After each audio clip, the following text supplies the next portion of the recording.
അമ്മയ്ക്ക് ഒരുപാട് സൗഹൃദങ്ങളുണ്ട്. ആ ഉണ്ട് ഉണ്ട് ഉണ്ട്. അവരിപ്പോഴും ചേർത്ത് പിടിക്കുന്നു, ചേർത്ത് നിർത്തുന്നു. ഒരുപാട് പേര് ഞാൻ പറഞ്ഞില്ലേ ഇപ്പോൾ എന്നെ സഹായിച്ച ഒരുപാട് ആൾക്കാരുണ്ട്. ഒരുപാട് പല രീതിയിലും പല കാരണങ്ങളിലും എന്നെ ഹെൽപ്പ് ചെയ്ത ഒരുപാട് ഈ ആൾക്കാർ. വന്ന വഴിയും എന്നെ സഹായിച്ചവരെ ഞാൻ മറക്കാൻ ആഗ്രഹിക്കുന്നില്ല.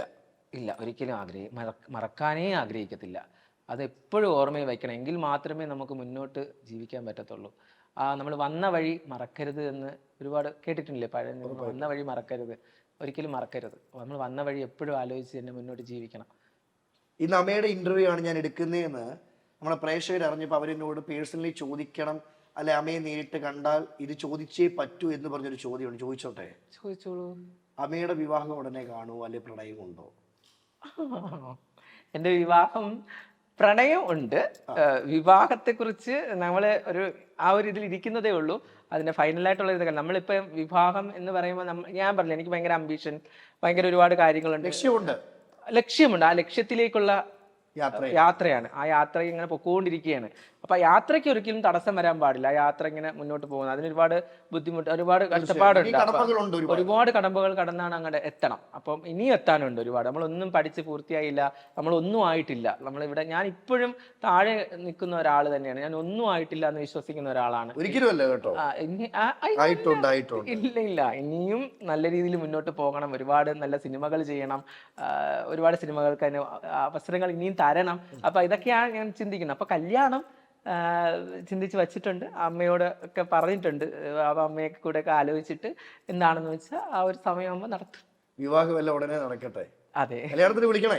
തീർച്ചയായിട്ടും നമുക്കൊരു പൊളി വിളിക്കണം. പിന്നെ പൊളി വയ്ക്കണം. ഇഷ്ടപ്പെട്ട നടൻ ആരാ മലയാള സിനിമയിൽ? എനിക്ക് മലയാള സിനിമയിലെ ഏറ്റവും ഇഷ്ടപ്പെട്ട നടൻ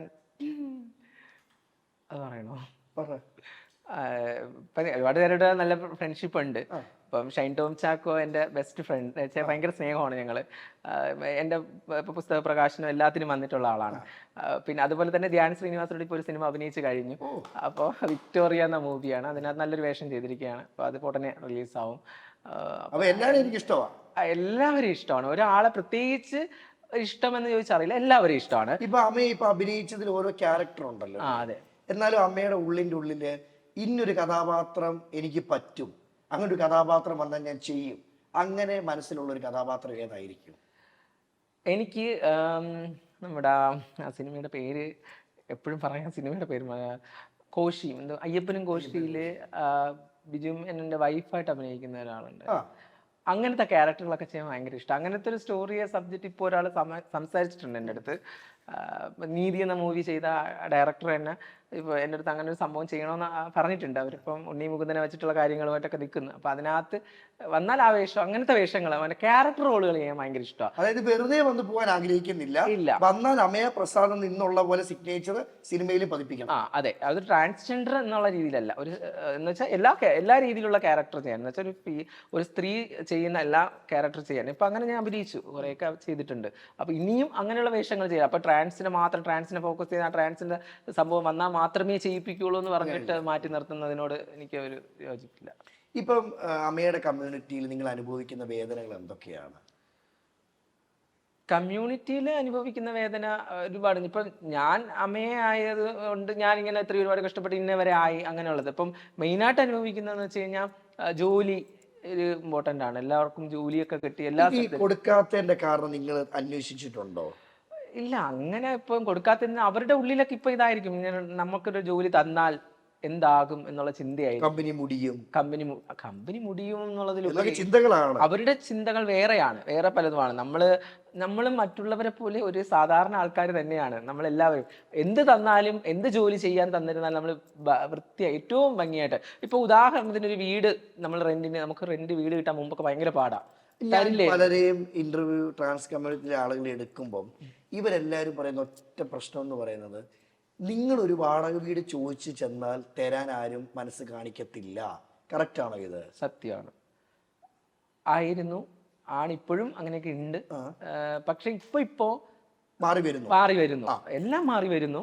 അപ്പൊ ഇത് മാറി വരുന്നുണ്ട്. വീടുകളൊക്കെ കൊടുക്കുന്നുണ്ട്. അത് പക്ഷെ കൊടുക്കുന്നത്, അഥവാ അങ്ങനെ കൊടുത്താൽ പോലും അവർ ചെയ്യുന്നത്, ഇപ്പൊ 10,000 രൂപ വാടകയുടെ വീടാണെന്ന് വിചാരിച്ചു, അതിന് 20,000 രൂപ ചോദിക്കും. അവർ എന്തിനാണ് നമ്മൾ ഒഴിഞ്ഞു മാറി പോകട്ടെ എന്ന് വിചാരിച്ചിട്ടായിരിക്കും ചോദിക്കുന്നത്. പക്ഷെ ഞങ്ങൾ എന്ത് ചെയ്യും, 20,000 രൂപ കൊടുത്ത് ആ വീട് എടുക്കും. അതിലേ വേണ്ടേ നമുക്ക് കിടക്കണോ? കിടക്കാനൊരു വീടില്ലെങ്കിൽ പിന്നെ എന്ത് അല്ലേ? അപ്പോൾ ഇപ്പോൾ പല കാര്യങ്ങൾക്ക് ഇപ്പോൾ സർക്കാർ എല്ലാവർക്കും അതിനുവേണ്ടി ആനുകൂല്യങ്ങൾ കൊടുത്തു തുടങ്ങി. വീടും വസ്തുവും വീടും ഒക്കെ തന്നു തുടങ്ങിയിട്ടുണ്ട്. എല്ലാവർക്കും കൊടുത്തു തുടങ്ങുന്നു എന്നൊക്കെ പറയും. കുറച്ച് പേർക്ക് കിട്ടിയിട്ടുണ്ട്.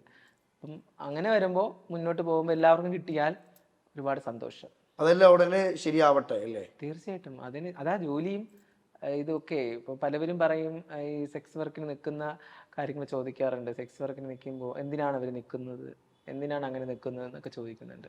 അപ്പം അങ്ങനെ നിൽക്കുന്ന അല്ലാതെ എന്ത് ചെയ്യും? അതാണ് ആദ്യം ചോദിക്കേണ്ടത്. ഞങ്ങൾ അപ്പോൾ പിന്നെ എന്ത് ചെയ്യണം?